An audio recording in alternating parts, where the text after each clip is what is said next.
that word transformation means a lot to me. I plug a lot of stuff into it. I notice that, but not everybody does that. And part of it is, a lot of people don't like to be uncomfortable. And transformation, a lot of times we think of it as something that takes a long time, and that it can be very uncomfortable. And that's not necessarily true.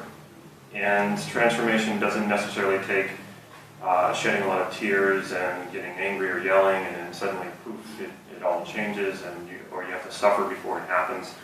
I was having these experiences, and even before I started my NLP training, and then when I got into my NLP training, it was like, okay, now I'm having these experiences, but I can't seem to make them happen when I want to make them happen, or I can't seem to say, okay, this is what I'm looking for, and then, okay, I'm going to go do an NLP process and then make that happen. It seemed to be kind of random. The other unusual thing that was happening was I was experiencing a lot of euphoria after transformational type experiences. This could be after meditation or yoga, and I could feel the shift happening in me. In fact, one time I actually thought I was dying. It felt like I was sort of disappearing, and then suddenly I was like, oh no, okay, I didn't disappear, it was just I let go of something. And I suddenly felt lighter, and that lightness actually made me feel like I was like going to just go up and smoke. So I'm having these unusual experiences, and nobody can explain to me really what's happening. I get into NLP, and I was like, oh wow, okay, so there's a structure to experience. Maybe I can sort of figure out what is happening when these processes happen. Also, the euphoria that would follow it would sometimes get me into trouble. It actually, in a way, was a form of arrogance. I felt like, well, I've transformed. I can do anything. I can heal people. So this kind of went to my ego, and then suddenly, not suddenly, but maybe a few months later, that euphoria kind of settled, and I was like, okay, I'm not like this enlightened being or something. I'm not what I thought I was.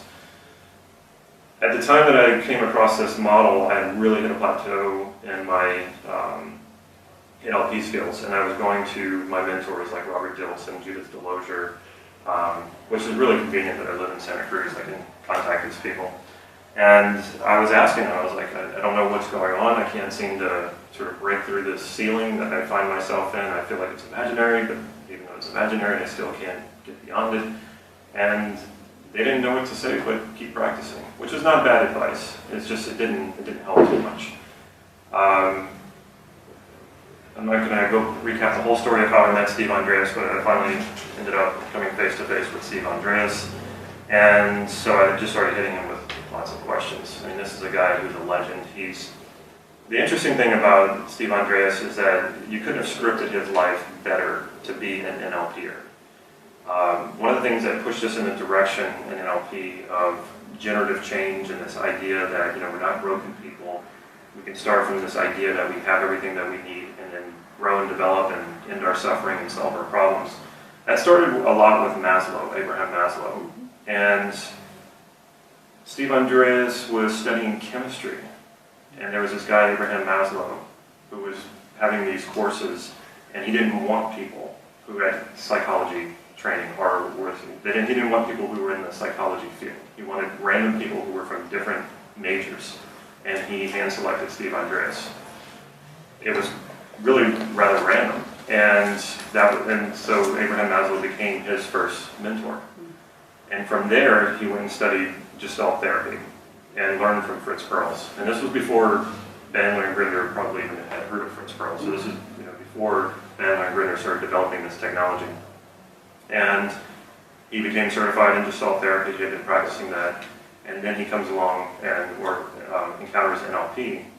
And he was like, oh, cool, this kind of puts together a lot of the stuff that we had been working on. And then he goes train with Milton Erickson and Virginia Satir, the other two models, in addition to Fritz Perls of NLP. So his resume is pretty incredible. In fact, it's even better than the founders of NLP. John Grinder and Richard Bandler never met Fritz Perls. I don't think they ever met Maslow either. So to me, Steve was a legend, and the fact that he was even talking to me was, to me, quite profound. And so I didn't come out and tell him I hit a plateau. I just started hitting him with questions. And he couldn't respond quick enough by email, so he said, just go read this book, I think it'll answer everything for you. And sure enough, it did. In fact, so much so that I felt like I found the holy grail, not just of NLP, but of how to create the kind of person you want to be in this world. and the kind of life that you want to live. What was his book? Transforming Yourself, which you're going to get a copy of. That's part of the training. These copies tomorrow. And I was so confused because I couldn't understand why this wasn't being taught everywhere. And Steve said, I don't know either. And so we discussed it a little bit, and there is I hate to say it, there is a lot of sort of politics and territorialism in NLP. And people, there's trainers, I'll put it this way, some of these trainers who seem very nice, warm, loving, kind people who want to help you out, when you start getting on their level, they start saying, oh, no, you know, you need to go away. I didn't mean for you to get to that level. And Steve is not like that. And I talked to him about that. He said, yeah, that's kind of what it is. A lot of these institutes are trying to create their own technology. If they take my technology and say this is something that Steve Andreas created, then it's not about them anymore. It's about somebody else. I'm not like that. I like to use what is useful, and I don't care who created it. And then so Steve was very excited that I was interested in this. And over a series of emails of transformations that I was going through using this model, he said, okay, Damon, you've got it. I don't know anyone else who understands this better than you do. And part of it was just understanding how important this model is. I think a lot of people go over this model, they read the book, they try out a few things, and they go, okay, that's cool. And they just sort of file that under all the other NLP processes, models, and techniques that they learned. I just happened to be at a place in my life and my understanding of NLP where I had been through all those processes, and then finally I found one that was sort of like a unifying theory of NLP. And Steve was so excited about this, he said, well, you should go and teach this. And I was like, oh no, I can't. To me, he was asking me to, it was sort of like Buddha saying, I want you to go and, I'm going to hand this over to you now. And I can't do that. And he was like, why not? Why, you know, he said, I don't know anyone else who I feel like can teach this like you can. And I said, I just can't. And we didn't talk for like a month after that. And during that month, I was working on this model. I was trying to have a transformation every day. And I don't recommend that. It doesn't work very well. I think one a week is tops, maybe 2 a month would probably be the better way to go about it.